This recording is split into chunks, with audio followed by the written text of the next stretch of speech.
So, good morning, good afternoon, or good evening, wherever you're joining me in the world. It's great to see so many faces in the room tonight. So, yeah, I am Annie McKinnon. I am your authenticity coach, therapist, speaker, writer, and podcaster of Let's Talk All Things LGBTQ. And you can find me in the KS Media Group app. If you go to the homepage, you will find myself and so many other amazing influencers from around the world that can support you for 10 minutes every single day. And the beauty of it is, it's absolutely free. So, over the last few weeks, let's jump in. We've been talking about how we can be our authentic selves. We've also looked at what holds us back from being our authentic selves and how we can spot when someone is not being authentic. So this week, I'd like us to have a chat about how we can be authentic at work. And I know it's a big topic at the moment. There's a lot of different opinions. So I'm really keen to hear what you guys have got to say. Anyone want to jump in first? James. I experienced this recently, and I run a podcast out here about the area to basically bring people into the area, to bring attention for people to retire, to basically bring money into the struggling economy. And normally I'm the one that selects the guests. However, it was my friend who kind of sponsors it, and by sponsoring it, he pays for the editing, so I don't need to, which is great.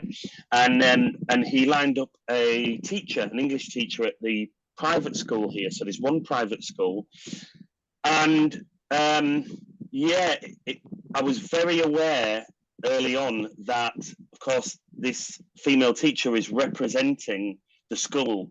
So how can she be her authentic self? And before we started recording, she was like, well, what if I say something wrong in English when I'm an English teacher at the school where people pay to have their children to be pupils? And I thought, right, okay. And I've had some challenges in terms of guests and podcasts before, and I was just very aware that she couldn't, or she didn't feel she could be her authentic self, because she wasn't essentially really representing herself. It was the establishment, her employers, the paid pupils, the potential customers, paid pupils that would come to the school maybe as a result of that. So that really could kind of stood out.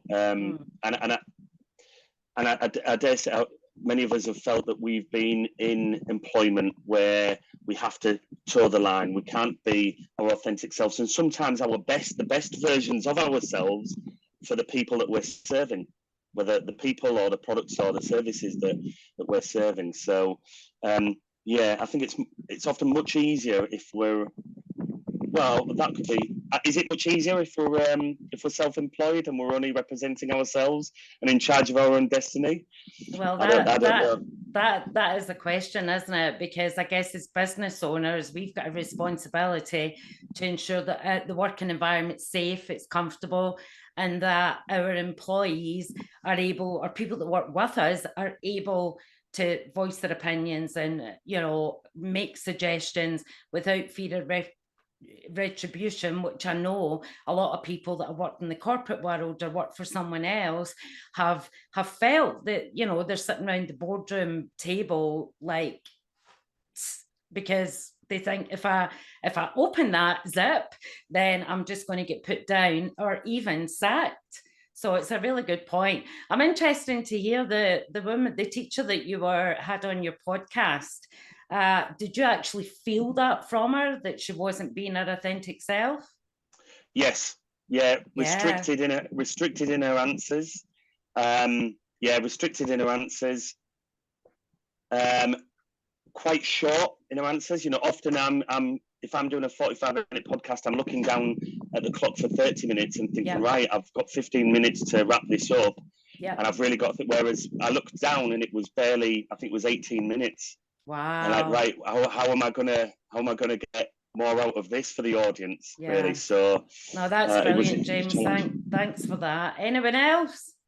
Yeah, I would like to say that, when it comes to the authentic self, as long as you have a deep value from yourself to where no matter what, you're going to be honoring the self and speaking your truth in the various different relationships that you have, whether you're an entrepreneur or you have to, hold a difficult conversation with a client and you might have to put boundaries down, or it really, you to be able to speak your truth is what's really honoring, and what's really honoring the authentic self. And many times over, when I was still out in corporate, when I would speak up, there would be times where I was fired for speaking up and lost my job because I was considered, the rule breaker or the troublemaker because I had an opinion, or I was honoring what was coming out of me. And that's really important. So honoring the authentic self takes a lot of courage. It takes a commitment to yourself to speak your truth and to be willing to do that, to not sell yourself short. Yeah, that's such a beautiful way of putting it, Cornelia. And I think that's rolling into the previous sessions that we've had, where we spoke about those values and really understanding what those values are and what we will put up with and what we won't. And, will we be shut up? No, but it's about how we put that over, isn't it? In those meetings. So thanks for sharing that. Anyone else? Hey, Becky. I think a lot of times, if you're not self-employed, it comes down to the leadership, whether they allow you to be authentic or not. And, adding to what Cornelia said, I was in one situation one time where I wouldn't have been able to be my authentic self no matter how long I stayed there. And so I knew for me, I had to get out, because it just, when you can't be yourself, you're not happy. And Yeah. it's time to live. Yeah, and I think you're right. We'll feel it somewhere in our body. I know for me, it's always my tummy. That's where I feel deep feelings. And yeah, I felt that as well, very restricted. So it's about making that decision, even though the organization will spout out all these values that they hold, but it's then not demonstrated. So then there becomes a mismatch, doesn't there? And it's all that feeling of, I need to get out of here. Yeah. So thank you so much for sharing that, Peggy. Nadine? I think, I'd just like to add, maybe from a different point of view. I work with quite a lot of team leaders, especially in sales teams and things like that. And sometimes they're sort of middle management, if you like. They're answering to the people beneath them. That's not right, but so they're a bit stuck. But one of the things that they're looking for is that, how do I be authentic? How can I say what I need to say and toe that line a little bit? So working that out, actually, it's a joy for me to actually go, okay, I understand what you're getting at. Let's work out how we can do this so that you are being authentic to yourself. And that is, for me, when I wasn't being authentic in the corporate world, it nearly killed me. Yeah. So this helps for health and well-being and mental well-being as well, doesn't it? But also it helps their communication. They get, especially with the sales team, they get so much more out of their team if they are showing that, and also sharing their struggles, which again, in the corporate world, sometimes people think they can't say, oh, I'm not coping very well with this. How can I get this better?